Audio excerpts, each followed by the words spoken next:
इस चुनाव का एक्स फैक्टर क्या है? बहुत सारे इश्यूज़ पे हम लोग चर्चा देख रहे हैं, बहुत सारे नए नए ग्राउंड्स बनाए गए हैं, बहुत सारी नारे दिए गए हैं, लेकिन एक एक्स फैक्टर है जिस पर बहुत कम बात हो रही है। ये मुझे अच्छा नहीं लगा कि इस बार भी पूरे प्लेटफॉर्म पे आप देखें तो बहुत कम बात हुई है, बहुत हल्की बात हुई है। हल्की इन द सेंस कि बहुत थोड़े समय के लिए बात हुई है, जबकि वो एक बहुत मेजर फैक्टर है इस चुनाव का। मैं बात कर रहा हूँ विमेन वोटर्स का। महिला आधी आबादी है इस देश की और उनका वोट में बहुत बड़ा कंट्रीब्यूशन है किसी भी चुनाव में। आप देखिए पिछले 30-35 सालों में जो महिला पुरुष के बीच में पहले मतदान का अंतर था वो बहुत बड़ा था। आज की तारीख में ये है कि वो बिल्कुल नगण्य है या कई फेजेस में तो उन्होंने आउटपेस किया है। इसीलिए हमने इस शो का नाम भी रखा है एक्स फैक्टर है इस चुनाव का, और उसको बहुत ध्यान से समझने की ज़रूरत है कि महिलाओं ने क्या सोचा, किसके लिए वोट किया होगा, किन इश्यूज़ पे वोट किया होगा, उनको सबसे ज़्यादा चिंता किस बात की है, किस इश्यूज़ से ज़्यादा प्रभावित होती हैं और किसको वो मानती कि ये फालतू का इशू है। ये इसलिए ज़रूरी है क्योंकि इसको इग्नोर करके कोई पार्टी अब नहीं चल रही है।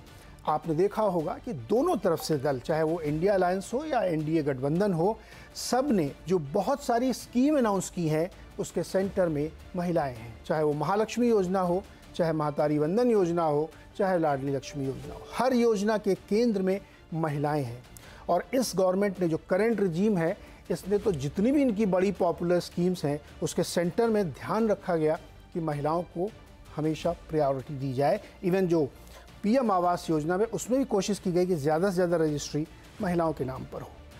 ऐसे में ये समझना, इसका एनालाइज करना कि महिलाओं के मन में क्या चल रहा है, हालांकि कई विद्वान कहते हैं महिलाओं का मन पढ़ पाना बहुत ही कठिन है, असंभव है लगभग, लेकिन फिर भी हम कोशिश करेंगे ये समझने की इस चुनाव में उनका मन क्या है, वो किस तरह सोचती हैं, किस तरह वोट डालती हैं। क्या ऐसा भी हो सकता है कि एक ही परिवार में पुरुष अलग वोट डाल रहे हों, महिलाएं अलग वोट डाल रही हों? ये सिर्फ पढ़े लिखे और अप मार्केट लोगों के बीच की बात नहीं, गांव में भी ऐसा हो सकता है क्या कि बहुत ज़्यादा फॉर्मल एजुकेटेड लोग नहीं हैं, फिर भी उनके बीच में घरों में दो तरह से वोटिंग पैटर्न देखने को मिल सकते हैं क्या? कुछ आंकड़ों के जरिए इसको आपको मैं रखता हूँ, फिर इस चर्चा को शुरू करेंगे।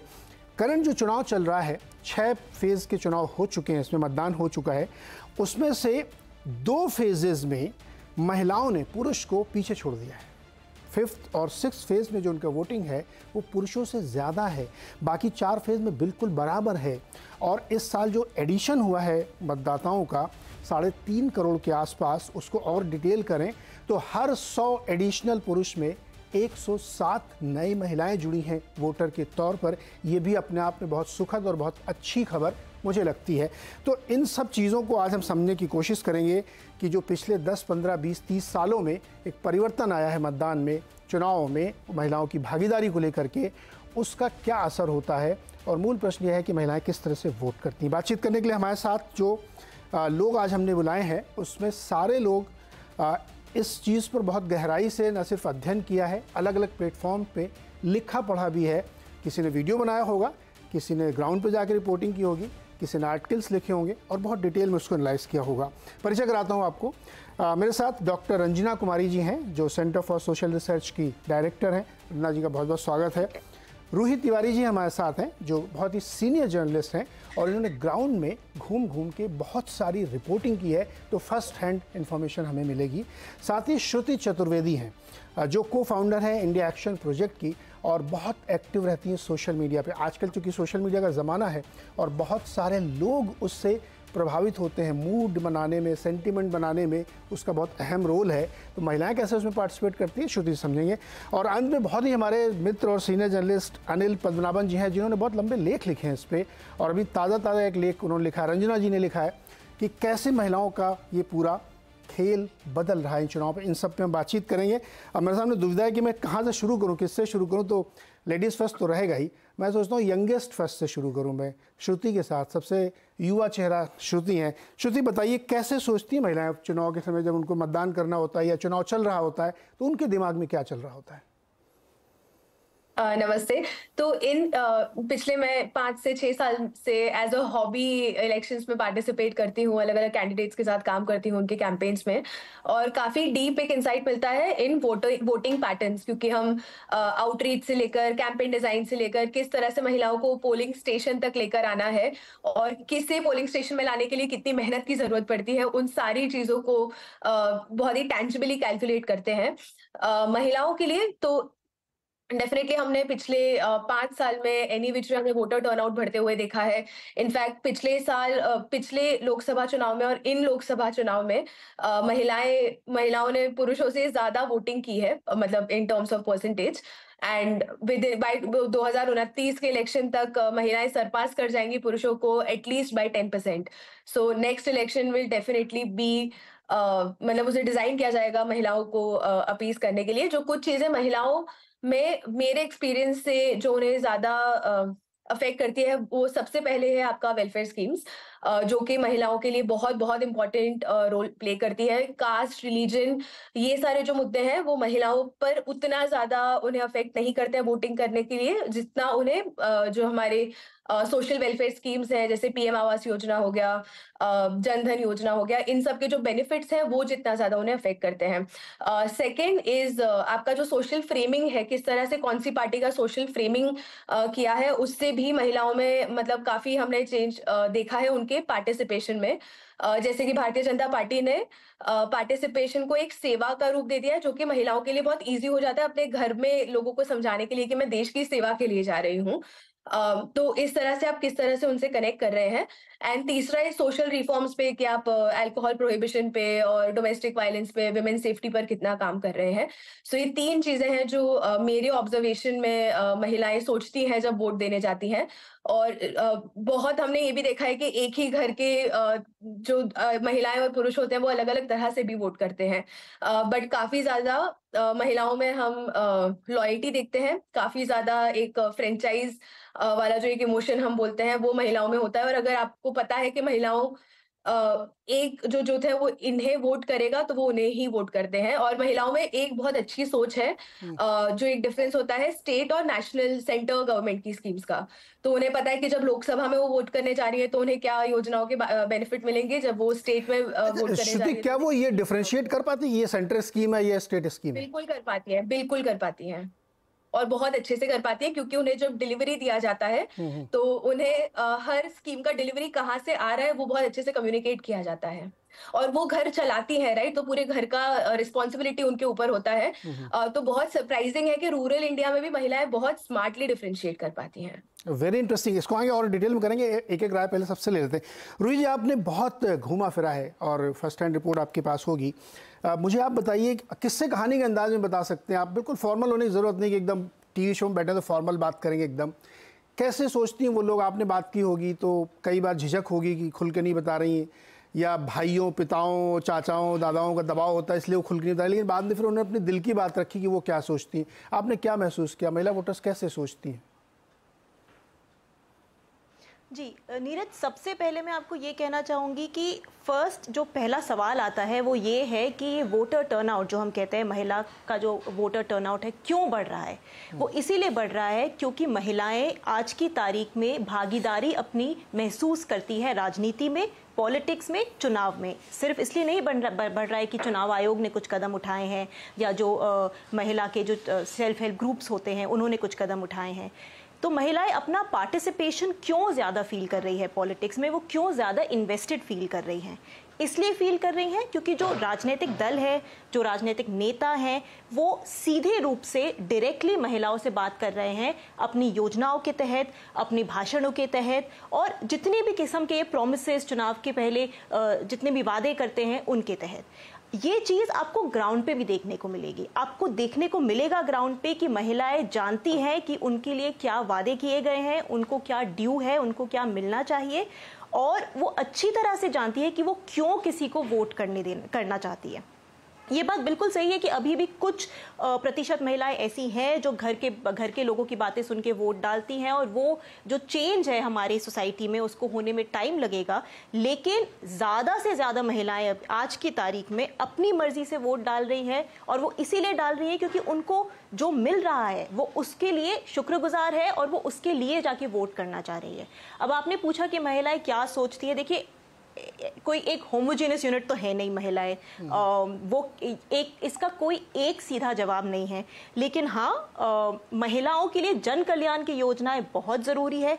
वो भी इसलिए क्योंकि आज की तारीख में जितनी भी जन कल्याण की योजनाएं हैं, या आपने अपने इंट्रोडक्शन में भी बोला था, वो डायरेक्टली महिलाओं को टारगेट करती है। तो चाहे पीएम आवास योजना हो, उसमें कोशिश है कि रजिस्ट्री महिलाओं के नाम से रहे, चाहे उज्ज्वला योजना हो, चाहे जो स्टेट्स में होता है कैश ट्रांसफर्स मिलते हैं महिलाओं को, वो सब, जैसे लाडली योजना हो गई या बंगाल में जो योजना है, वो सारी महिलाओं को डायरेक्टली टारगेट करती है। तो इसीलिए ये ज़रूरी है। बाकी हर स्टेट में महिलाओं की अलग अलग प्रायोरिटीज़ है, अलग अलग प्राथमिकता है। जैसे उत्तर प्रदेश में सेफ्टी, लॉ एंड ऑर्डर बहुत बड़ी चीज़ है, जो कि कहा जाता है कि योगी सरकार के तहत बेहतर हुई है, और वो बहुत बड़ा पॉइंट ग्राउंड में देखने को मिला है कि लोग, महिलाएं कह रही है कि लॉ एंड ऑर्डर जो कानून व्यवस्था है वो बहुत सुधरी है, इसीलिए हम इस दिशा में जाना चाह रहे हैं। किसी और स्टेट में कोई और कारण हो सकता है। एक और बात यह है कि महिलाएं क्योंकि घर चला रही हैं, उनके लिए महंगाई एक बहुत बड़ा मुद्दा है। तो ये मैंने ग्राउंड पे जरूर देखा कि महंगाई जो मुद्दा रेज हो रहा था वो महिलाएं कर रही थी, बहुत कम पुरुषों ने महंगाई की बात की है, क्योंकि पुरुषों की जो प्रायोरिटीज होती है वो थोड़ी अलग है। महिलाएं महंगाई के मुद्दे को रेज करी थी। इसका ये मतलब नहीं है कि वो उनके वोटिंग डिसीजन को इस टाइम पे इम्पैक्ट करेगा, लेकिन मैं सिर्फ आपको बता रही हूँ कि महिला जो मतदाता है वो किस तरह से सोचती है, किस दिशा में सोचती है। जहां तक आपका ये सवाल था कि क्या कितना बात करना चाहती है, नहीं चाहती है, देखिए ये बहुत फर्क पड़ा है। पिछले दशक में मैं कहूँगी काफ़ी फ़र्क पड़ा है, क्योंकि हम काफ़ी टाइम से ग्राउंड पे जा रहे हैं। महिलाएं ज़्यादा खुल के बात करना चाह रही हैं, और अपने घर के पुरुषों के खड़े होते हुए भी वो अपना मत रख रही हैं। और कई महिलाएं तो ये कहती है कि हम अलग से अपनी मर्जी से वोट करते हैं, चाहे हमको सरपंच कुछ बोले, चाहे गाँव वाले कुछ बोले, चाहे हमारे परिवार वाले कुछ बोले। तो ये जो एक परिवर्तन आ रहा है, ये सब रिस्पॉन्सिबल है इस हायर वोटर टर्नआउट के लिए, जिसके बारे में हम आज बात कर रहे हैं। परफेक्ट। रंजना मैम, आपने तो चूंकि बहुत सारे चुनाव भी देखे और बहुत सारे बदलाव भी देखे हैं। अभी रूही ने और श्रुति ने हमें बताया कि किस किस तरीके से करंट चेंज हम लोग देख रहे हैं। ये बात भी रूही ने भी हाईलाइट की कि अलग अलग एरिया की अलग अलग सोच हो सकती है। हो सकता है यूपी में सुरक्षा सबसे बड़ा इशू उनको लगता हो, या कहीं पे उनको महंगाई बहुत हर्ट कर रही हो, लेकिन एक कॉमन थ्रेड ज़रूर होगा कि मेरे परिवार के लिए क्या बेस्ट है। क्या इस तरह की सोच होती है, या आप जिस तरह से ऑब्जर्व करती हैं, पहले उसको बताइए हमें। नीरज जी, ये तो बिल्कुल ठीक है कि लगातार महिलाओं की भागीदारी बढ़ रही है, और जब इस चुनाव में भी छठे और सातवें चरण में महिलाएं ज्यादा, कुछ परसेंटेज ज्यादा वोट की हैं पुरुषों से। लेकिन जो एक पर्सपेक्टिव इस पर ये है कि देखिए, दो तरह से चुनाव को इस बार एड्रेस किया गया। एक तो इमोटिव इश्यूज हैं, जो कि ज्यादातर रूलिंग पार्टी की तरफ से हुए।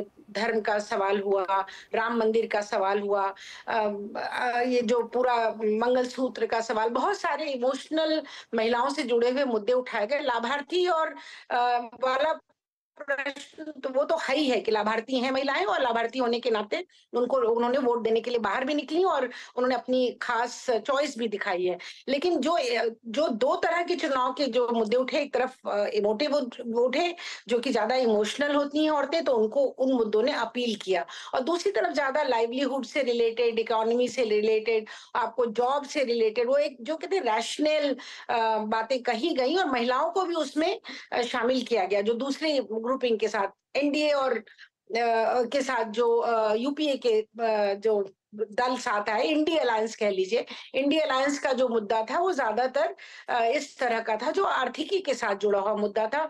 उसमें इमोशनल कम था। 1 लाख आपको सालाना देंगे और नौकरियां देंगे और तमाम इस तरह की बातें उसमें कही गई थी महिलाओं के लिए। लेकिन जो लाभार्थी, एक तो ये बात, तो जो इमोशनल इश्यूज थे, चाहे वो राम मंदिर का इशू हो, और चाहे वो महिलाओं से जुड़े हुए तमाम जो उनको सुविधाएं दी गई उनसे जुड़ा हुआ इशू हो, या फिर ये बातें भी, मंगलसूत्र वाली बात भी महिलाओं तक पहुंची, और ये जो मुद्दे थे उसको महिलाओं ने ज्यादा अपने कह लीजिए मन से, दिल से लगा लिया। दूसरी तरफ जो मुद्दे थे वो देर से आए, महिलाओं को लाभ देने वाली बात कही गई वो थोड़ा देर से आई, और वो अभी महिलाओं तक उतनी नहीं पहुंच पाई जितनी की फर्स्ट सेट ऑफ इश्यूज को, जिसको मैं इमोशनल अपील कहती हूँ, वो हुआ। दूसरी तरफ देखिए, जो अभी ग्रास रूट में एक लार्जर पर्सपेक्टिव में फिर देखा जाए कि ग्रास रूट पर पंचायती राज के जो चुनाव इतने सारे हुए हैं, उसमें तमाम महिलाएं पॉलिटिकल प्रोसेस से जुड़ गई हैं और एक पॉलिटिकल मोबिलाइजेशन हुआ है ग्रास रूट पर। और मैं तो कई जगह इस चुनाव में भी गई और महिलाओं से ना सिर्फ बात करने का मौका मिला, थोड़ा हम लोगों ने अपनी महिलाओं को वोट देने की अपील भी की। तो उसमें जो मेन बात ये आई कि महिलाओं ने ऑलरेडी कई चुनाव में हिस्सा लिया है, मोबिलाइज हुई हैं, और अब वो एक एस्पिरेशनल जनरेशन ऑफ विमेन है जो कि अब पॉलिटिकल राजनीतिक हिस्सेदारी कर रही हैं और आगे चाहती हैं।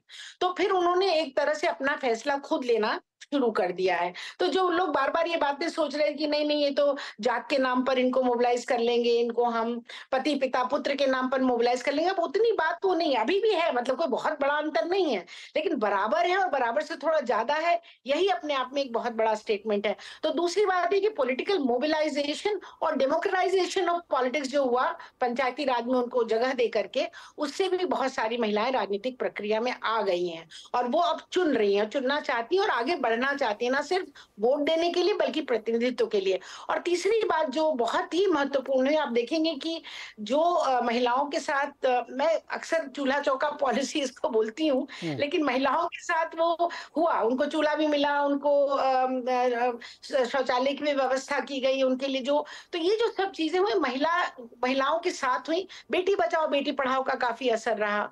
तो और उसी तरह ट्रिपल तलाक का पिछले चुनाव में था, इसमें तो उतना कहीं नहीं दिखाई पड़ा, लेकिन इन मुद्दों का असर निश्चित तौर पर औरतों पर रहा। और जो इंडिया अलायंस का कैंपेन था उसमें ये बातें आई, देर से आई और बहुत सारी महिलाओं को समझ में नहीं आई। तो ये भी एक कारण है कि मुझे लगता है कि जो बढ़ा हुआ वोट है वो कहीं ना कहीं सत्ता पक्ष की तरफ ही जाएगा महिलाओं का। ओके अनिल सर, महिलाओं ने अपनी बहुत भारी जगह बना ली चुनावी घोषणा पत्रों में और हर पार्टी उसी के इर्द गिर्द अपनी स्कीम्स बना रही है। जैसे छत्तीसगढ़ का एग्जांपल मैं दूं तो किसी को नहीं लग रहा था कि वहाँ कोई चुनाव जीत पाएगी बीजेपी, लेकिन वो महतारी वंदन योजना जो थी उसने गेम चेंज कर दिया और पार्टी इसको बहुत अच्छे से अब समझने लगी हैं। उसमें श्रुति जैसे लोग उसको बहुत हेल्प करते हैं डीप डाउन करके समझने के लिए कि कहाँ क्या वर्क करेगा। तो क्या ये मान लेना चाहिए कि इस चुनाव में भी ये एक्स फैक्टर है और उसको इग्नोर करना बहुत खतरे से घंटी होगी? नीरज जी, अब तो आखिरी फेज आ गया, अब तो खतरे की घंटी है या नहीं हमें नहीं, बक्से में जो बंद है उसको लोग इग्नोर कर रहे होंगे कि पता नहीं क्या हुआ होगा। जी, तो मैं एक थोड़ा एक पर्सपेक्टिव देना चाहता हूँ। ये जो बदलाव आया है ये हमें अचानक महसूस हो रहा है, लेकिन ये जो एस्पिरेशन और कॉन्शियसनेस दोनों इसके बेस फाउंडेशन में है। तो एस्पिरेशन तो महिलाओं, मेल्स फीमेल्स सब में हमेशा ही रहा है, बट उसके जो मीन्स होते हैं ना जिससे वो उपलब्धि हो, वो पहले नहीं थे। तो फर्क ये पड़ा मेरे हिसाब से, सबसे पहले जो आधार प्रोजेक्ट हुआ, आइडेंटिटी का हुआ, ये इससे शुरुआत हुई। सारा जो एक पूरा एक फाउंडेशन बना जिसपे बाकी चीजें लादी गई।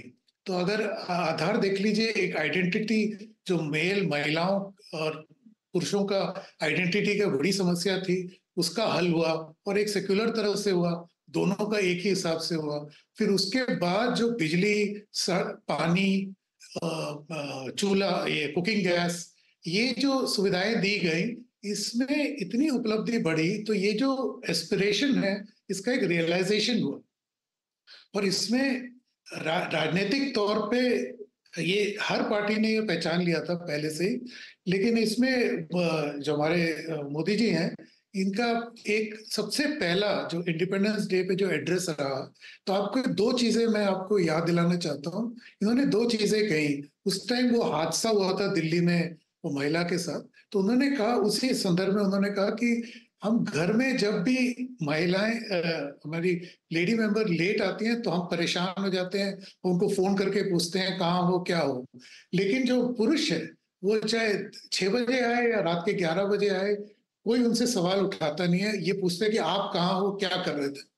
तो उन्होंने जो पूरा ओनस था ये विमेन सेफ्टी और विमेन इंडिपेंडेंस और पूरा जो है पूरा पलट दिया। दूसरे में उन्होंने कहा कि मैं अब टॉयलेट्स पूरे देश में, जो उस टाइम आपको याद होगा 60 करोड़ लोग ओपनली डेफिकेट करते थे, तो उसका जो एक उस टाइम कुछ लोग हंसे भी थे, मजाक उड़ाया था कि इंडिपेंडेंस डे लाल किले से कौन सा प्रधानमंत्री ऐसी बात करता है। लेकिन अब हम 10 साल बाद जब देखते हैं तो हमें एहसास होता है कि कितना फर्क पड़ा। ये जो भी फील्ड में है, जैसे रूही है, श्रुति जी हैं, जो भी हैं, गए होंगे, इन्होंने देखा होगा खुद। मैं भी अभी हाल में गया था, गोरखपुर देवरा गया था, तो वहां पे जो भी महिलाएं मिली उन सबका सबसे पहले, जैसे रूही ने कहा, सेफ्टी, दूसरा शौच, पानी, कुकिंग गैस। और कुकिंग गैस में एक नया है, इलेक्ट्रिसिटी के आने के कारण इन्वर्टर, जो वो इलेक्ट्रिक इंडक्शन ओवन है, वो भी उन्होंने ले लिया है। तो हाँ जी, तो उसके वो भी घर पे आया है, तो पहले था ही नहीं, अब वो एक बिजनेस मॉडल बन गया है। अब इन पे आप जोड़िए जो केंद्रीय लेवल पे जो प्रोग्राम आ रहे हैं और स्टेट लेवल पे भी आ रहे हैं, बट केंद्रीय लेवल पे जो लखपति दीदी है, ये पूरा एस्पिरेशन का पूरा एक आर्किटेक्चर बदल रहा है। अभी हाल में मैंने देखा था किसी टीवी चैनल पे, एक महिला के बारे ये ड्रोन दीदी, वो कह रही है कि देखो मुझे एक नया नाम दे दिया मोदी जी ने, कहती है ड्रोन दीदी। तो लखपति दीदी, ड्रोन दीदी, इन सब का जो ना एक तरीके से एक स्टेटस भी दिया है, रिस्पेक्ट भी दिया है और एक इकोनॉमिक पावर भी दिया है। अब ये सब जोड़ोगे तो यही हमें सामने नजर आ रहा है। तो अगर इसको कोई इग्नोर करेगा तो आप जो सही कह रहे हो, खतरे की घंटी पक्का। नहीं, पॉलिटिशियन समझते हैं, वो बहुत बारीकी से इन चीज़ों को करने की कोशिश करते हैं, लेकिन अब थोड़ा सा डीप डाइव करते हैं, समझते हैं इसको। श्रुति, वोटर बहुत ट्रांजैक्शनल है, ये एक वर्ड आजकल बहुत क्वाइन हो रहा है, राइट? बट ट्रांजैक्शन में वे करता होगा वो कि क्या एक्चुअली हमारे लिए अच्छा है, क्या बुरा है? क्योंकि मैं एक कॉन्टेक्स्ट में बात कह रहा हूँ कि बहुत सारे ऑफर्स, बहुत मार्केटिंग लैंग्वेज है ये, पार्टीज़ दे रही हैं, बढ़ बढ़ के ऑफ़र दे रही हैं ना, मतलब पता नहीं क्या क्या दे रही हैं, वो तो इतनी ज़्यादा चीज़ें दे रही हैं, फिर भी किसी एक पार्टी की तरफ उनका झुकाव हो जाता है। ये कैसे वे करती हैं वो? आपने चूँकि बहुत आज काम किया है, साथ में इसमें क्वेश्चन और जोड़ देता हूँ मैं, क्या ऐसा होता है कि सोशल मीडिया के झांसे में, झांसा कोट एंड कोट, कि लोगों को ऐसा नैरेटिव बना दिया कि उसमें वो आ गई चपेट में? क्या ये होता है या वाकई वो इतनी समझदार है कि वो वे कर लेती है कि नहीं नहीं, ये हम चक्कर में फंसेंगे नहीं? तो सोशल मीडिया डेफिनेटली एक काफी इम्पैक्ट कर रहा है। जैसे आप देखेंगे दैट इस चुनाव में अबाउट 263 मिलियन नए फीमेल वोटर्स अगर ऐड हुए, उसमें से 141 18 से 29 साल की उम्र के बीच की वोटर्स हैं। तो ये यंग वोटर्स हैं और ये एस्पिरेशनल है, ये सोशल मीडिया पर चीजें देखती हैं, ये एम्बिशियस हैं। तो जब भी हम कम्युनिकेशन अगर क्राफ्ट करते हैं तो बहुत स्पेसिफिक कुछ चीजें होती है, जैसे one is your safety, second is dignity, जैसे बाकी के 3 गेस्ट ने बात किया दैट बहुत सारी चीजों ने, जैसे एक अच्छा शौच मिलना, that is a matter of dignity. Third is identity. तो जब आप उन्हें एक आइडेंटिटी देते हो, आज अगर उनके बैंक अकाउंट में पैसा आ रहा है, उनके नाम पर घर हो रहा है, तो ये उनको एक समाज में एक रिस्पेक्ट देता है, उनके खुद के घर में उन्हें एक रिस्पेक्ट दिया जाता है, क्योंकि अब जो पुरुष हैं वो उन पर डिपेंडेंट है। तो ये सारी चीजें बहुत एक तो इमोशनल लेवल पर खेल जाती हैं। इन माई एक्सपीरियंस, राम मंदिर का जो प्रसाद डिस्ट्रीब्यूट हुआ था, ये बहुत ही छोटी सी चीज है, बहुत लोग इग्नोर कर देते हैं, पर इस चीज का इतना बड़ा इम्पैक्ट हुआ है महिला वोटर्स पर, स्पेशली इन रूरल इंडिया, के घर पर प्रसाद देने आए, मतलब राम जी हमारे घर पर आ गए हैं, and that has played a very good emotional angle. महिलाएं ट्रांजैक्शन समझती हैं, जैसे कि आप लखपति दीदी और महालक्ष्मी योजना, इन दोनों के बीच में भी देखोगे तो उन्हें पता है कि कहाँ पे ज्यादा मेहनत करनी है और कहाँ पे कम मेहनत पे हमको उतना पैसा दिया जाएगा।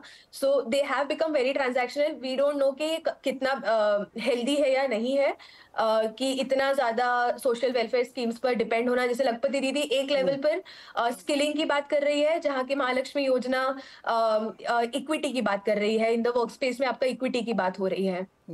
तो महिलाएं इन सब चीजों को मैनेज करती हैं, वो शॉर्ट टर्म लॉन्ग टर्म दोनों चीजें देखती हैं, वो अपने अराउंड का इंफ्रास्ट्रक्चर भी देखती हैं कि उनके अराउंड का इंफ्रास्ट्रक्चर कितना है जो उन्हें सपोर्ट करेगा। अगर मुद्रा लोन में लोन मिल रहा है, क्या वो लोन लेकर वो अपना खुद का बिजनेस शुरू कर सकती हैं। स्किलिंग की इतनी सारी स्कीम्स वगैरह है। स्किल लेकर आज महिलाओं में फ्रस्ट्रेशन ये है कि हमने स्किल तो सीख लिया, हम चीजें बना रहे हैं, हम बेचे कैसे, बिकॉज मार्केट के साथ लिंकेज नहीं हो पा रहा है, सेल्स नहीं हो पा रही है। तो कुछ चीजें हैं जो महिलाएं समझ गई कि ये चाहिए ये नहीं चाहिए, क्योंकि पिछले 10-15 साल से होते आ रहा है ये चीजें। सो वो ट्रांजैक्शन समझती हैं, वो कैलकुलेशन समझती हैं, मैथमेटिक्स समझती हैं, घर का खर्च वो चलाती हैं, और वो अपने बच्चों की पढ़ाई भी समझती हैं। श्रुति, दो चीज़ें आपने जो रखी इसमें, उसमें थोड़ा एक एक लाइन में और जवाब चाहिए। एक आपने कहा कि राम मंदिर का असर है, बहुत सारे पोस्टर तो मानते ही नहीं कि इसे कोई इशू भी था, ये एक वो मुझे बताइएगा। दूसरा आपने कहा कि उनको ये पता है कि कहाँ से फ्री में मिल सकता है और कहाँ थोड़ी मेहनत करनी पड़ेगी, आत्मनिर्भर बनना पड़ेगा। हमने सेल्फ हेल्प ग्रुप आज से नहीं बने, 20-30-40 साल से चल रहे हैं वो, लेकिन अब जाके वो स्वनिधि योजना, विश्वकर्मा योजना या सीड कैपिटल और वर्किंग कैपिटल मिल रहा है उनको, तो क्या वो इसको ज़्यादा तवज्जो देती है कि हम अपने रिलायंट होकर के फ़ायदा उठा लें, या जो फ्री में मिल रहा है आराम से उस पर काम करें? At the benefit of sounding थोड़ा arrogant, but women are preferring कि जो इजीली मिल रहा है वो बेटर है। जैसे उज्ज्वला योजना का भी एक लेवल पे फ्रस्ट्रेशन ये था कि आपने चलो हमको गैस का सिलेंडर दे दिया, अब उसको वापस से भराएगा कौन, वो वापस से वही वो लकड़े पर ही बनाना शुरू हो गया, बिकॉज घर में मेल मेंबर उतना सपोर्ट नहीं कर रहे कि हाँ चलो हम सब्सिडी के बाद भी हम अफोर्ड कर पाए उस सिलेंडर को। तो ये सारी चीजें जैसे होती है, तो जो चीज इजी पहले मिल रही होती है, they want to do that, क्योंकि ऑलरेडी इतना स्ट्रगल है उनकी लाइफ में। तो सेल्फ रिलायंट होना वो मैस्लोज लॉ ऑफ हायरार्की, आपका हायरार्की में वो थर्ड लेवल पे आ जाता है, वो थोड़ा थर्ड या फोर्थ लेवल पे के सेल्फ एक्चुअलाइजेशन पे आ जाता है। अभी उनकी बेसिक नीड्स ही बहुत ज्यादा है, तो एटलीस्ट हेल्थ केयर अब is taken care of, education उनके अपने बच्चों की पढ़ाई है, हस्बैंड्स के पास में जॉब नहीं है बिकॉज अनएम्प्लॉयमेंट बहुत बड़ा इशू है, तो उन्हें बहुत तोल मोल के अपने डिसीजंस लेने पड़ते हैं। और उन डिसीजंस में सबसे पहले कि जो मेरा बेसिक नीड्स, जो भी पार्टी या जो भी गवर्नमेंट मुझे कमिट करती है कि मेरी basic needs are taken care of, और मुझे डिग्निटी मिल रही है और मुझे आइडेंटिटी मिल रही है। ओके, एक आत्मनिर्भर, और ये सब is not a human nature के मैं सबसे पहले आत्मनिर्भर होना चूज करूंगी। ओके, ये इंटरेस्टिंग है। मॉनिटरिंग का एक इशू है कि आपने दे तो दिया, लेकिन उसको क्या वाकई वो यूज़ हो रहा है। मैं इसमें एक छोटी सी आप लोगों के साथ कहानी शेयर करता हूँ, उसके बाद रूही आपके पास आता हूँ, फिर मैम आपके पास। संजना जी, डीप साउथ में एक मंदिर है जो बहुत बड़ी लेवल पे डेट स्कीम चलाता है, वो क्रेडिट देता है बहुत सारे लोगों को, सेल्फ हेल्प ग्रुप्स को बेसिकली। तो अभी जो हम लोगों के पास डेटा अवेलेबल होता है कि इस सेल्फ हेल्प ग्रुप को पैसा मिला, विद इन दैट ग्रुप किसको दिया, किससे वापस आया, उसकी ट्रैकिंग नहीं होती।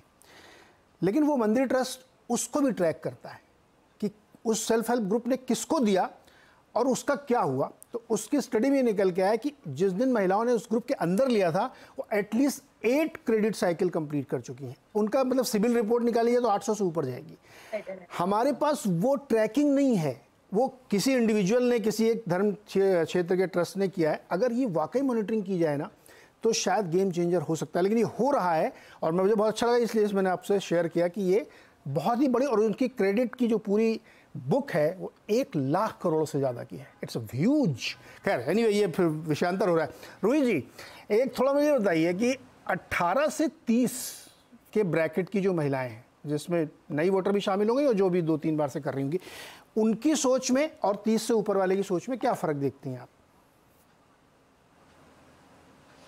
देखिए, सोच में एज से ज़्यादा ज़रूरी है या फ़र्क है आपके बैकग्राउंड का। जो अर्बन वोटर है या जो एजुकेटेड 18 से 30 की उम्र की वोटर है, वो अलग सोचेगी थोड़ा एज कम्पेयर टू जो गांव ग्रामीण वोटर है जिनको एजुकेशन नहीं हासिल हुई, जो उसी एज ग्रुप की है। तो मुझे लगता है महिला वोटर को एज ग्रुप में इतना इजीली ब्रैकेट हम नहीं कर सकते। हमको उनके बैकग्राउंड के हिसाब से, उनके एजुकेशन के हिसाब से ब्रैकेट करना ज़्यादा ज़रूरी है। लेकिन क्योंकि आपने ये सवाल पूछा है, अगर हम कंपेयर करें कि सेम लेवल ऑफ एजुकेशन की 18 to 30 की महिला का और 30 प्लस की महिला का क्या किस तरह उनका झुकाव है, एक बहुत सिंपल चीज़ है। कुछ चीज़ें हर महिलाओं को चाहिए, कुछ चीज़ें सबके लिए ज़रूरी है। जैसे कि मैंने कहा, सेफ्टी। वो आप कहीं भी जाए, कोई भी महिला किसी भी एज ग्रुप की हो, उनके लिए ज़्यादा ज़रूरी होगी, उनके लिए बहुत ज़रूरी होगी। लेकिन जन कल्याण वो ज़्यादा ज़रूरी है। आप मान लीजिए जो घर चला रही हैं, जो गृहिणी हैं, जो जिनको घर अपना संभालना है, जिनको अपना चूल्हा जलाना है, उनके लिए ज़्यादा। उनसे कम उम्र की जो महिलाएं हैं, जो उनके लिए जन कल्याण या जो फ्री में जो आपको मिल रहा है वो उतना ज़रूरी नहीं है। उनके लिए ज़्यादा ज़रूरी है कि आप एजुकेशन अपॉर्चुनिटीज़ क्रिएट करें, आप उनको स्कॉलरशिप दें, आप उनको एम्प्लॉयमेंट प्रोवाइड करें और आप उनको आत्मनिर्भर होने के कुछ रास्ते दिखाए, कुछ आप आत्मनिर्भर होने के लिए उनको उस डायरेक्शन में आप उनको एनकरेज करें।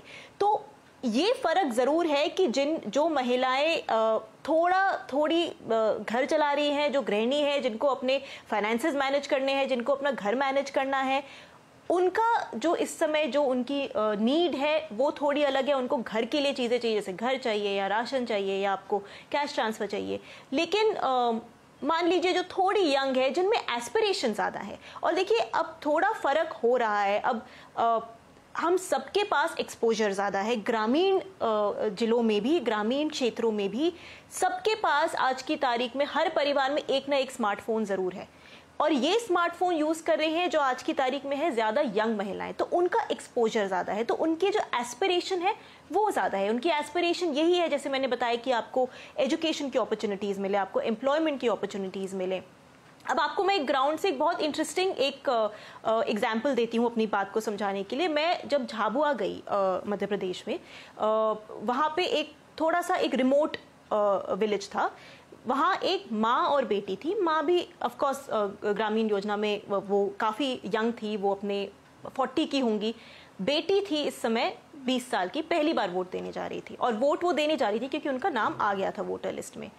माँ ने बोला कि भाई हमको तो घर मिल गया है, हम बहुत खुश हैं, हमारे पास घर है, और हमको लाडली बहना योजना के तहत हम लोगों को पैसे मिलते हैं, जो कि मध्य प्रदेश की एक बहुत ही लोकप्रिय योजना है जन कल्याण की, शिवराज चौहान जी की, वो हमको मिलता है। बेटी ने बोला कि देखिए ये सब अपनी जगह है, लेकिन मैं आगे जाके क्या करूंगी? घर तो आपको मिल गया, अब हम उस घर में रह रहे हैं, लाडली बहना के पैसे हमको मिलते हैं, लेकिन मेरा फ्यूचर क्या है? मुझे आगे जाके क्या मिलेगा? तो मुझे चाहिए कि मुझे सरकार से एम्प्लॉयमेंट अपॉर्चुनिटीज़ मिले, और ऐसी एम्प्लॉयमेंट अपॉर्चुनिटीज़ मिले जहां औरतों को प्रिफर किया जाता हो। आरक्षण की बात नहीं है, लेकिन जहां औरतों के लिए ईजियर है काम करना, घर से निकल के जाना, जहां घर से आपत्ति नहीं होगी। तो ये एक तरीका है, मैं आपको बस बता रही हूँ कि किस तरह से ये जो एस्पिरेशन है ये थोड़ी बदल रही है। Very interesting. और इसी क्वेश्चन को मैं रिफ्रेश करके रंजना मैम से भी पूछूंगा कि अभी इसको थोड़ा सा वैसे रिफ्रेश कर देता हूँ कि यंग में, और जो एक उदाहरण अभी झाबुआ का दिया इन्होंने, कि जो बच्ची भी 20-22 साल की, वो कॉलेज में पढ़ रही है, उसके हाथ में मोबाइल है, वो दुनिया देख रही है, उसको अलग अलग उसके एस्पिरेशन हो सकते हैं। उसकी माँ को हो सकता है बहुत सारे फ़ायदे मिले हों, लेकिन उसको ये भी लगता होगा कि नहीं, ये वाली सरकार बहुत फ्यूचरिस्टिक है और इसमें आगे संभावनाएं हैं, या दूसरी वाली सरकार ट्राई करनी चाहिए क्योंकि उसकी स्कीम्स मुझे ज़्यादा फ्यूचरिस्टिक नहीं है। तो विद इन अ फैमिली ये हो सकता है कि माँ कुछ सोच रही, पिताजी कुछ सोच रहे। मैं ऐसी एक फैमिली को जानता हूँ, इसलिए मैंने ये क्वेश्चन रिफ्रेश किया कि जहाँ माँ और बेटी के बीच में घनघोर लड़ाई, आजकल वैसे हर व्हाट्सएप ग्रुप में लड़ाई चलती रहती है, फैमिली वाले ग्रुपों में मार तक हो जाती है, बातचीत बंद हो जाती है। लेकिन ये एक रियलिटी है कि एज ग्रुप और थिंकिंग प्रोसेस में बहुत डिफरेंस हो गया है। आप कैसे देखती हैं कि ये नई पीढ़ी के बच्चे और पुराने ज़माने के लोगों के बीच में क्या ये भी एक इशू है? बिल्कुल, कोलाइडिंग जनरेशंस, मतलब कि आपस में जो भिड़ंत वाली जनरेशन का समय है ये। और दूसरा ये भी है कि जो माँ सोच रही है वो बेटी, अक्सर पहले भी होता था और अब तो और ज्यादा हो रहा है, वो बेटी बिल्कुल नहीं सोच रही है। और खास तौर से ऐसा एक आपके पैनलिस्ट ने कहा कि महिलाएं एक होमोजेनियस ग्रुप नहीं है। हर महिला को आप महिला कह करके एक साथ नहीं देख सकते, वहां पर भी इंटरसेक्शनैलिटी है, कास्ट, क्लास, जेंडर सब वहां पर भी है। तो वो और अलग अलग क्षेत्र से आई हुई महिला का अलग अलग तरह का रिस्पॉन्स है। लेकिन यंग और ओल्ड में निश्चित तौर पर अलग है। जहां यंग लड़कियां, खासतौर से हमने जो दिल्ली के कुछ चुनाव क्षेत्र में देखा, यंग लड़कियां प्रश्न कर रही हैं। उन्हें जो महिलाएं बैठी थी भूख हड़ताल पर और जिस तरह से उनके साथ व्यवहार हुआ था, और जो यौन शोषण का सवाल, सुरक्षा का सवाल, रेप के तमाम केसेस में जो कोई कुछ नहीं हुआ है, वो तमाम प्रश्न पूछ रही हैं वो लड़कियां।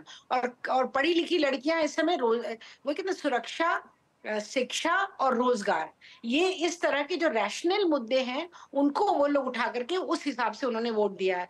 और जो कम पढ़ी लिखी गांव की खास तौर से गांव, और बनारस चूंकि मैं तो बनारस की रहने वाली हूँ, और वहां के गांव वगैरह में हमने देखा कि औरतें ज्यादा खुश हैं कि राम जी का मंदिर तो बन गया ना, प्रसाद तो आ गया ना, मतलब उनके मन में ये जो इमोशनल, जैसा मैंने कहा, रैशनल और इमोशनल के बीच में इस बार का चुनाव औरतों के लिए रहा है। और ज्यादातर उनको इस बात से खुशी हुई कि हाँ ये हो गया तो, और हमें इतनी चीजें मिल गई हमारे जीवन में।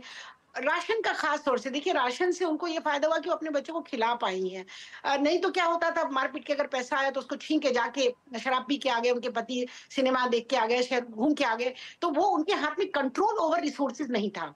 और अब जो कि डायरेक्ट परिवार में मिला है और उस राशन से वो अपने बच्चों को खिला पा रही हैं, तो वो एक जरूर फर्क पड़ा है। लेकिन आपने एक बहुत महत्वपूर्ण बात नीरज जी कही सेल्फ हेल्प के ग्रुप के संदर्भ में, और वो महत्वपूर्ण बात है कि तमाम ये बातें ये ऊपर के लेवल पे ही चल रही हैं। कहीं हम लोगों के पास कोई डेटा नहीं है जिससे कि हम ये स्पष्ट रूप से कह सकें कि इन महिलाओं को इस तरह का इतना लाभ मिला है। ये बिल्कुल मतलब नहीं है। लेकिन लेकिन चुनाव में चूंकि वो हो हुल्लड़ में ये सब कुछ हो गया, किसी ने कहा 20 मिलियन, किसी ने कहा 50 मिलियन, किसी ने कुछ, लेकिन कहीं हमारे पास कोई कॉन्क्रीट डेटा और फैक्ट या कोई ऐसी रिपोर्ट या कोई ऐसी स्टेटस रिपोर्ट नहीं है। क्योंकि मैं खुद रिसर्चर भी हूँ तो तमाम ढूंढती रहती हूँ इन तरह की चीजों का। कहीं हमारे पास बहुत आंकड़ेवार कोई चीजें नहीं जिनको कि हम स्पष्ट रूप से कह सकें कि कितनी महिलाओं को कितना फायदा हुआ, महीने में वो कितने चूल्हे खरीद पाई, कितना गैस का इस्तेमाल हो पाया, या फिर उनको राशन मिला, किस तरह के परिवारों को मिला। और बहुत सारे परिवारों को नहीं भी मिला है, ये नहीं कि कई परिवारों को मिला है, लेकिन हमारे पास कोई एक जिसको कहते हैं ना एक स्टेटस रिपोर्ट या एक इम्पैक्ट असेसमेंट, वो नहीं हुआ। जो आपने कि सेल्फ हेल्प ग्रुप के बारे में प्रश्न उठाया, लेकिन निश्चित तौर पर पंचायतों में आने के बाद और सेल्फ हेल्प ग्रुप में आने के बाद महिलाओं की जो भागीदारी है वो बढ़ी है, आर्थिक भागीदारी बढ़ी है, राजनीतिक भागीदारी भी बढ़ी है। और अभी देखिए जो ये नारी शक्ति वंदन अधिनियम पास हुआ, हम लोग के 27 साल के संघर्ष के बाद पास हुआ, लेकिन दिया तो नहीं ना, एक हाथ से दिया दूसरे हाथ में कुछ नहीं मिला। मतलब कि ना तो सीटें मिली, ना औरतें चुनाव लड़ी। तो ये प्रश्न जो नौजवान पीढ़ी उठा रही है, और जगह जगह सोशल मीडिया पर उन लोगों की तरफ से ये सारे प्रश्न सामने लाए जा रहे हैं। नहीं, बहुत इंटरेस्टिंग बात है मैडम। मिलेगा आप लोगों का जो संघर्ष है ना इस लेवल तक आ गया, तो अब अगले चुनाव में मुझे नहीं लगता कि बच पाएंगे। अब बहुत आजकल गारंटी बहुत चल रहा है दोनों की। एक गारंटी मैं दे रहा हूँ आप लोगों को कि आने वाले इलेक्शन में, यानी जो 29 से उससे ऑनवर्ड्स होंगे, उसमें आप देखेंगे ना कि ग्राउंड पे और ज़्यादा उथल पुथल दिखेगी इन टर्म्स ऑफ विमेन। क्यों मैं कह रहा हूँ ये, जो सेल्फ हेल्प ग्रुप की बात की ना, मेरी ग्राउंड स्टडी तो नहीं है, मैंने बहुत घूम के नहीं पढ़ा, लेकिन मैंने बहुत रिसर्च रिपोर्ट्स पढ़ी हैं, बहुत बड़े बड़े इंस्टीट्यूट्स की पढ़ी हैं। आप यकीन नहीं मानेंगी कि इतना ज़बरदस्त काम वहाँ पे हो रहा है कि उसकी मॉनिटरिंग आपको करनी पड़ेगी। आपके पास चॉइस नहीं है, आपको वो करना पड़ेगा, और वहाँ पे बहुत ज़्यादा काम हो रहा है। एक एग्जांपल देता हूँ मैं आपको। 96 लाख स्ट्रीट वेंडर हैं इस देश में जिन्होंने इसका फ़ायदा उठाया भी है, जो सरकार ने शुरू की थी स्कीम। उसमें से बहुत सारे, हो सके 95% शायद एक बार भी उनको बैंक से लोन नहीं मिला था। जनधन खाता खुला है लेकिन क्रेडिट एक्सेस नहीं है। अब उसमें से बहुत सारी महिलाएं भी हैं उसमें। तो ये चीज़ें अब आ रही हैं, ये डेटा कलेक्ट हो रहा है, और उनके क्रेडिट है वो पैसे वापस कर रही हैं। जो आपने बाद में स्वनिधि योजना सुनाई ना, कैपिटल फंडिंग करेंगे आपकी, चलो एक बार सीड कैपिटल मिल गया तो अब धंधा कैसे चलेगा, ये सब हो रहा है। तो किसी भी पॉलिटिकल पार्टी को अब ये भूल जाना चाहिए कि वो इग्नोर करके चलेंगे। ग्राउंड का डेटा उनको लेना पड़ेगा और फिर तय करेंगे कि किसको कौन वोट देगा। एनीवे, अभी थोड़ा सा फिर विषयांतर हो रहा है। अब मैं थोड़ा सा एक लोडेड क्वेश्चन पूछता हूँ अनिल जी से। अनिल जी, करंट चुनाव में महिलाओं का मूड किस तरफ है? ये थोड़ा लोडेड क्वेश्चन है, लेकिन अब चूंकि माहौल वैसा तो मेरे को पूछना पड़ेगा आपसे। मतलब डेटा के हिसाब से या सेंस जो आपको मिल रहा हो ग्राउंड पे।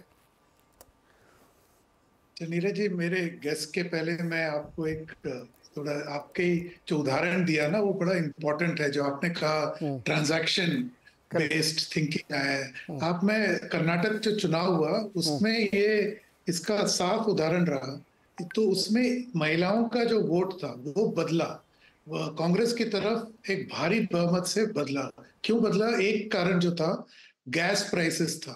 तो कर्नाटक एक स्टेट है जिसमें 100% सबके घर में कुकिंग गैस आ चुका है। मतलब आंकड़े के तौर पे एक आध मिस हो गए होंगे household, but 100% cooking gas आ गया है। तो इनको ना हर घर में कुकिंग गैस की आदत लग गई। और जब ये कोविड हुआ, उसके बाद यूक्रेन जंग हुआ, तो ये दाम बढ़ गए, जो 500 रुपए का था 1000 रुपए हो गया। तो उनमें इनका नुकसान हुआ। कांग्रेस ने अपने मैनिफेस्टो में इसका एक कॉम्पनसेशन दिया और उन्होंने कहा कि हम 500 रुपए में सिलेंडर देंगे। तो इससे उनके जो एक रिएक्शन हुआ और उन्होंने एक महंगाई का जो एक इम्पैक्ट है इसमें निकाला। तो एक तरीके से महंगाई के डिफरेंट पैरामीटर्स आ रहे हैं। दूसरा जो आपने कहा ना, ये सेल्फ हेल्प ग्रुप, इसमें एक बिजनेस मॉडल है।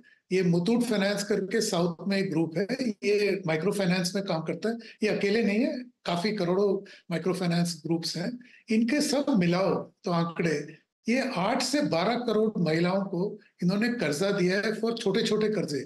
मतलब ये नहीं कि 10-12 लाख, मतलब 1-1 लाख के कम, और ये छोटे छोटे कामों के लिए। और इनमें इनका डिफॉल्ट रेट जो है ऑलमोस्ट 0 है। तो एक बिजनेस मॉडल के तौर से भी महिलाओं में जो इन्वेस्टमेंट है, ये भी एक रेम्यूनरेटिव है। जब आपका सवाल का जवाब दूं तो मेरे हिसाब से जो भी जीतेगा, ये बड़ा सेफ आर्गुमेंट है, तो ये महिलाओं के मत पर ही जीतेंगे, ये तो बड़ा साफ है। तो आप टर्नआउट भी देखिए और जो चॉइसेस भी देखिए, और जिस तरीके से फोकस, जब फील्ड में आप गए होंगे, आपने रैलीज देखे होंगे, पिंक रैलीज, ये मैंने देखे 2-3 शहरों में यूपी में। तो पॉलिटिकल पार्टीज इसको ज्यादा कर रहे हैं। अब कुछ पॉलिटिकल पार्टी से, समाजवादी पार्टी, आप महिलाएं देखेंगे ही नहीं इनके रैली में। तो लॉस किसी को होगा तो उनको होगा, फायदा किसको होगा? बहुत पार्टीज हैं जिन्होंने सबने ये महिला कार्ड प्ले किया है, किसका पड़े वो तो आपको पता चल जाएगा। Very interesting. मुझे छोटा सा एक ब्रेक लेना, लौट के चर्चा को शुरू करेंगे फिर से। मैं एक बात कहना चाहता हूँ अपने दर्शकों से कि ये जो चीज़ें हम लोग डिस्कस कर रहे हैं, ये शो आप सेव करके रखिए, 10 बार सुनिएगा। ऐसा नहीं है कि हवा में चलती हैं चीज़ें।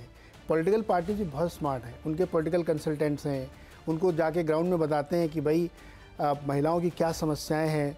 तो फिर मोदी जी को लगता है कि अब 12 से बढ़ा के 26 हफ्ते की मैटरनिटी लीव कर देनी चाहिए, क्योंकि ये बहुत ज़रूरी है। ग्राउंड में ऐसी डिमांड है, लोग ऐसी समस्याएं रख रहे हैं। तो जो ये डिस्कशन मैं यहाँ पे कर रहा हूँ, मैं बार बार इसलिए कर रहा हूँ, ये सेल्फ हेल्प ग्रुप हो या कोई भी हो, क्रेडिट एक्सेस कैसे बनेगा, स्वनिधि योजना अपने आप से नहीं बनी, फीडबैक पे बनी है। तो उनको ग्राउंड का सेंस बहुत है। और आधी आबादी अगर एक तरफ एक डिमांड रख रही है, तो हर पार्टी, ऐसा नहीं कि खाली मोदी जी कर रहे हैं, कांग्रेस ने भी जितनी स्कीम्स रखी है वो इसी फीडबैक पे रखी है। तो इसलिए मैंने कहा था 29 की मेरी गारंटी है कि आप देखेगा भी और बहुत क्या क्या चीज़ें बदलती हैं, क्योंकि 50% वोटर्स को आप इग्नोर नहीं करके चल सकते हैं। एक छोटा सा ब्रेक, लौट के आके फिर थोड़ा सा और करेंसी वाले पॉलिटिकल लोडेड क्वेश्चन लेंगे छोटे से ब्रेक के बाद।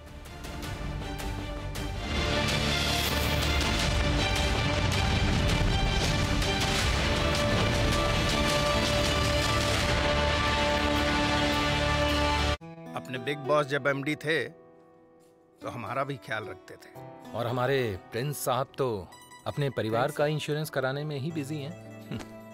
अरे बिग बॉस साहब अपने परिवार का टर्म इंश्योरेंस कराने में ही बिजी हैं। आखिर ऑफिस भी तो हमारा परिवार ही है। Let's close the deal. Thank you. Verma ji, इस प्रिंस के साथ चाय पियोगे? अरे sir, LIC's group term assurance plan, रखे आपके ऑफिस फैमिली का ख्याल।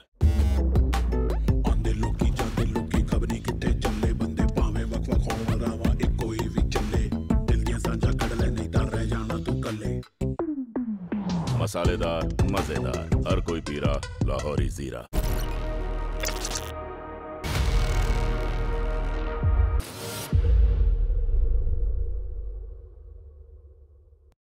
Agoda, one more from Singapore। कभी राजस्थान, कभी सिंगापुर, इतनी छुट्टियां अफोर्ड कैसे कर लेते हो? अंकल, आपने तो अपना स्वीट होम कब से नहीं छोड़ा। बुक नाउ ऑन अगोडा, पाइए कमाल के prices across 3.9 million hotels and homestays. Agoda, दुनिया देखो कम दाम में। कुछ लोग इतनी तेजी से बढ़ते हैं कि पता ही नहीं चलता। जैसे कि APL Apollo steel pipes, airport से लेकर आपके घर तक, कुछ ऐसी ही स्टील की ताकत को APL अपोलो बनाता है देश की बढ़ती ताकत। APL अपोलो, देश की बढ़ती ताकत। फोन पे गर्व से पेश करते हैं share.market app and website. 0 brokerage on cash delivery, intraday, FNO, 0 account opening fee. प्रतिभूति बाजार में निवेश बाजार जोखिमों के अधीन है। योजना संबंधी सभी दस्तावेजों को सावधानी से पढ़ें।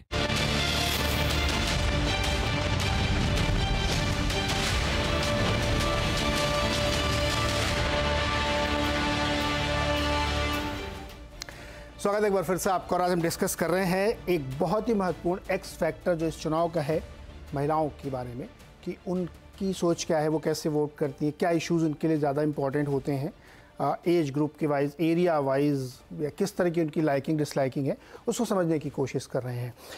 अभी मेरे पास मैम 11 मिनट हैं और सब आप लोगों को डिवाइडेड, चारों लोग आप लोग बांट के अपनी अपनी बात रखिएगा। रंजना जी से शुरू करते हैं इस बार। रंजना जी, क्या ऐसा मानना ठीक होगा कि करंट रजीम के प्रति महिलाओं का थोड़ा ज्यादा झुकाव है? देखिए, अगर लाभार्थी बेनिफिशियरीज वाला पूरा अगर आर्गुमेंट है और महिलाएं लाइन में खड़ी हुई हैं, इस धूप में भी जाके उन्होंने वोट दिया है, तो शायद रुझान ऐसा मुझे लगता है। और काफी लोगों से शहरों में भी और गांव में भी जो मेरी बातचीत महिलाओं से हुई है, उससे मुझे लगता है। और जैसा कि मैंने कहा कि ऐसा नहीं कि कांग्रेस के मैनिफेस्टो में जो न्याय की बात कही गई है वो महिलाओं के लिए हक में नहीं है, बल्कि वो बहुत ज्यादा महिलाओं के हक में है। लेकिन वही कि वो बातें अभी तक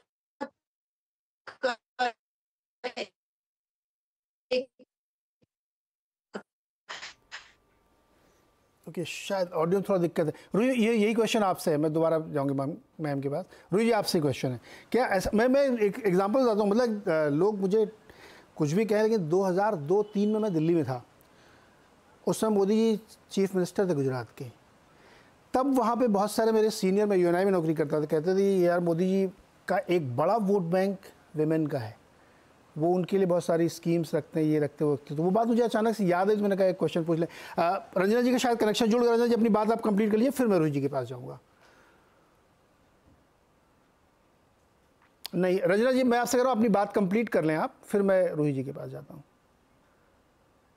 नहीं आई तौर पर जो शहरों और गाँव नहीं हो रहा है। आवाज नहीं आ रही है? नहीं आ रही, प्लीज कंटिन्यू करिए। नहीं, आवाज आ रही है कि नहीं आ रही नीरज जी? मेरी आवाज आ रही है? मैम आ रही है आवाज आपकी। अच्छा, ठीक है।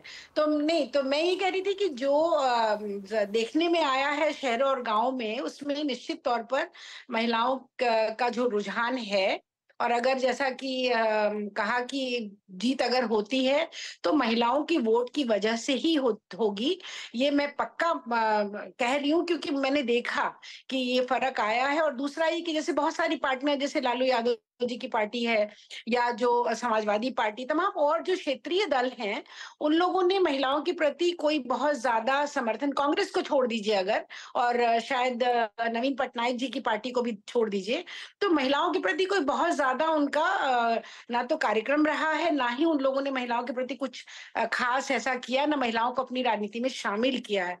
तो अभी अब उन लोगों को समझ में आएगा कि इतनी बड़ी संख्या में अगर महिलाएं बाहर निकल रही हैं, वोट दे रही हैं, पुरुषों से ज्यादा वोट दे रही हैं, तो women as a voting, as a constituency emerge कर गई हैं। पहले होता था ना कि महिलाएं कोई कॉन्स्टिट्यूएंसी नहीं है, वो तो वोट देंगी जो उनके पिता पुत्र कहेंगे, या उनकी जाति के लोग जहां वोट दे रहे होंगे वहीं वोट देंगे। इसलिए उनके प्रति इतना ध्यान नहीं दिया गया है। पार्टियों में ना तो मेंबरशिप में महिलाएं ज्यादा है, ना एक महिला विंग बना करके उनको छोड़ दिया गया, और उनको मुख्य राजनीतिक दल के कामकाज में हिस्सा नहीं लेने दिया जाता उस तरह से। ना ही जब मोबिलाइजेशन होता है, जब उनकी मीटिंगें होती हैं, तो महिलाएं नहीं आती हैं, ना लाई जाती हैं। तो इसलिए अब आने वाले समय में निश्चित तौर पर सबको थोड़ा महिलाओं की राजनीति के प्रति, उनके वोट के महत्व के प्रति, और खास तौर से अगर ये जीत महिलाओं की वजह से होती है, जो कि महिलाओं की वजह से ही होगी, तो फिर निश्चित तौर पर सब पार्टियों को इसकी तरफ देखना पड़ेगा। सिर्फ वायदा करने से नहीं चलेगा, महिलाओं को राजनीति से जोड़ना, महिलाओं को राजनीतिक हिस्सेदारी देना, और साथ साथ में पंचायतों में से लेकर के स्टेट असेंबली और पार्लियामेंट में भी हक मिलना देना पड़ेगा। जी रूही जी, यही सवाल आपसे है। इसमें खाली एक चीज़ और जोड़ देता हूं मैं, कि जो धूप में महिलाएं निकल के वोट कर रही हैं, जो आपने बात किया, सेंस किया होगा, तो ये भी तो हो सकता है कि उनको कांग्रेस के ऑफर ज़्यादा अच्छे लग रहे हो, 8,500 रुपये महीने मिलेंगे। नहीं होने को तो देखिए कुछ भी हो सकता है, क्योंकि नहीं, मैं तो आपका सेंस, मतदान कहते हैं अपने मन अपने मन से वोटिंग नहीं। देखिए नीरज जी, मेरा काम है निष्पक्ष होके एक जो मुझे ग्राउंड पे जो मिला है वो आपके सामने रखना, और उस नजरिए से मैं इतना जरूर कहूंगी कि प्रधानमंत्री मोदी की जो लोकप्रियता है महिलाओं के मतदाताओं के बीच वो बरकरार है। और बल्कि आज की तारीख में अगर महिला मतदाताओं को अगर हम एक लार्जर सेंस में देखें, अगर मैं स्टेट वाइज जाके ना देखूं, एक लार्जर सेंस में देखूं, तो ये बिल्कुल सही बात है कि सबसे ज्यादा शायद उनके लोकप्रिय नेता, उनके बीच में लोकप्रिय नेता प्रधानमंत्री मोदी ही हैं। लेकिन मैं एक थोड़ी सी उत्तेजक, थोड़ी प्रोवोकेटिव बात ये कहना चाहूंगी, क्योंकि ये क्लोजिंग रिमार्क्स है, कि आगे जाके अगर कोई ऐसा वोटर है इंडिया में, या कोई ऐसा है जो भारत की धर्म या जात की राजनीति को बदल सकता है, उसमें परिवर्तन ला सकता है, तो वो महिला वोटर है। क्यों? क्योंकि महिला वोटर पुरुष वोटर से ज्यादा प्रैग्मेटिक है, प्रैक्टिकल है, और ये सब जो धर्म और कास्ट और ये सारी जो बातें होती हैं जो आपके एवरीडे लाइफ को नहीं इम्पैक्ट करती, वो सब के बारे में वो कम सोचती हैं, और वो ज्यादा ये सोचती है कि हमको क्या मिल रहा है, हमारा जीवन किस चीज से सुधर सकता है, हमारी सुरक्षा कैसे बढ़ सकती है, हमारे बच्चे आगे कैसे बढ़ सकते हैं। तो जो भारत की जो राजनीति है, जो धर्म और कास्ट में, जात में फंसी रहती है, इसको बदलने का अगर एक कोई जरिया है तो वो महिला वोटर है। मैंने आपसे जो पहला सवाल पूछा था ना, उसको मैं इसी से कनेक्ट कर देता हूँ कि ये देखिए, आपने उनके मन की बात बताई कि ये वो क्या सोचती हैं कि किचन तो इम्पॉर्टेंट है ही, लेकिन उससे ज़्यादा फ्यूचरिस्टिक चीज़ें भी इम्पॉर्टेंट हैं, और बहुत ज़्यादा नैरेटिव्स पे नहीं फंसना है, रियल इश्यूज़ को ज़्यादा ध्यान देना है। श्रुति से शो शुरू हुआ तो वहीं से ख़त्म होगा, इसलिए बीच में पहले अनिल जी आएंगे। अनिल सर, फाइनली पलड़ा किधर भारी, ऑब्जर्वेशन है आपका। मुझे नहीं पता क्या होगा। आप ये विषय छोड़ेंगे नहीं, मैं आपको सर देखिए, अनिल सर, इस समय अगर मैंने ये सवाल नहीं पूछा तो लोग कहेंगे 1 घंटे से बात कर रहे हैं, ये नहीं बता रहे कि क्या होने वाला है 4 तारीख को। तो ये मेरी मजबूरी की ये सवाल मैं पूछूंगा ही जी। एक तरीके से हम चारों ने साफ कर दिया कि जो भी निर्णय आएगा 4 तारीख को, वो महिलाओं के वोट स्ट्रेंथ पर ही आएगा। पर इसमें एक मैं आपको एविडेंस के तौर पे एक विशेषज्ञ का शेयर करना चाहता हूँ। प्रदीप गुप्ता जी हैं एक्सेस माई इंडिया के, तो उन्होंने एक टीवी इंटरव्यू मैंने कहा था कि बहुत ही महत्वपूर्ण था, 2-3 हफ्ते पहले, मतलब कहा था कि उन्होंने कहा कि women of a particular community are voting opposite to what the males are voting। तो मतलब उन्होंने कहा कि उनके पुरुष जो है, महिलाओं वर्ग जो है, उस समाज में जो भी कौम है उनमें हट के वोट कर रहे हैं। तो उनका जो संकेत है, आप उसको अपने तरफ से अंदाज से समझ लोगे तो एक तरीके से ये बहुत ही महत्वपूर्ण शिफ्ट है। तो ये जो हमने जो भी 1 घंटे में बात किया, ये सब जोड़ के इसका आउटकम है ये जो वोट सामने नजर आ रहा है। और आखिरी में मैं यही कहना चाहूंगा, जो ये परिवर्तन आया है ये रिवर्स नहीं हो सकता। दूसरी बात है, अभी अगले 5 साल में डिलिमिटेशन आएगा, सेंसस आएगा, उसके बाद महिलाओं का रिजर्वेशन है 29 के चुनाव में, तो ना ही विमेन के रिप्रेजेंटेशन बढ़ेगा महिलाओं का, उनका नंबर्स भी बढ़ेंगे, क्योंकि पार्लियामेंट के जो संसद के जो नंबर्स हैं वो भी बढ़ेंगे। करीब 800 के पास अनुमान है, और एग्जैक्ट नंबर अभी नहीं है। तो उसमें सोचिए 1/3 महिलाएं होंगी, तो उसमें कितना फर्क पड़ेगा पॉलिसी लेवल पे। सबने कहा कि महिलाओं का जो डिसीजन मेकिंग है वो पुरुषों से बिल्कुल अलग है। तो आप पॉलिसी लेवल पे वो अलग सोच लाओगे तो बहुत ही गहरा बदलाव भारत के लिए आगे में है। आपने प्रदीप गुप्ता जी का नाम लिया एक्सेस माई इंडिया का। मैं अपने प्रोड्यूसर से कहूँगा कि इस शो के साथ टैग कर देंगे। मैंने उनके साथ 1 घंटे सिर्फ इसी पे डिस्कस किया है, और उन्होंने मुझे जो बात बताई वो बिल्कुल मैंने गांठ बांध ली कि इस देश के करीब 60-70 करोड़ लोग ऐसे हैं जिनका जीवन गवर्नमेंट पॉलिसीज से चलता है। इसलिए सरकार की उन स्कीम्स का जिनको फ़ायदा मिल रहा है वो इस बात को बहुत अच्छे से रिकॉग्नाइज करते हैं, और उनका घर चल रहा है जिसमें महिलाएं बहुत डोमिनेंट है, और उनको चूंकि डायरेक्ट बेनिफिट हुआ है। तो जो बात अनिल जी कह रहे हैं उसको और डिटेल में समझना हो तो वो शो देख लीजिएगा, मैं टैग करा दूंगा उसको। श्रुति के पास चलते हैं। श्रुति, चेंज आपने जो कि पिछले 8-10 सालों में बहुत सारे चुनाव में लोगों की मदद भी की, क्या चेंज देखा आपने थिंकिंग प्रोसेस में, इस चुनाव में, उस चुनाव में, अर्बन में, रूरल में, एज ग्रुप में, क्रक्स क्या है उसका? डेल्टा बहुत कम है इस चेंज का, मतलब जैसे 2019 में महिलाएं सोचती थी, जो हीरो प्रोडक्ट्स थे जिसके पीछे वोट दिया गया है, जैसे 67.2% महिलाएं थी जिन्होंने वोट किया था, उसमें से 46% एनडीए को वो वोट्स गए थे, और जिसका बहुत मेन रीजन था वाज अपना Ujjwala scheme and PM Awas Yojana, जो कि बहुत हीरो प्रोडक्ट्स थे भारतीय जनता पार्टी के। ये सेम चीज इस बार भी थे, प्लस और भी ज्यादा बेनिफिट्स हो गए। नेशनलिज्म वगैरह उतना ज्यादा महिलाओं में चलता नहीं है, स्कीम्स की डिलीवरी ज्यादा बेटर हो गई, बैंक अकाउंट में पैसे पहुंचने शुरू हो गए, अटल पेंशन योजना बहुत ज्यादा हिट है महिलाओं में। इनफैक्ट आई थिंक मेजोरिटी 68% जो उनकी बेनिफिशरीज हैं वो महिलाएं हैं, मुद्रा लोन की। तो ये सारी चीजें बहुत ज्यादा हाइपर हो गई है because of technology and because Jan Dhan योजना में सबके बैंक अकाउंट्स खुल गए हैं।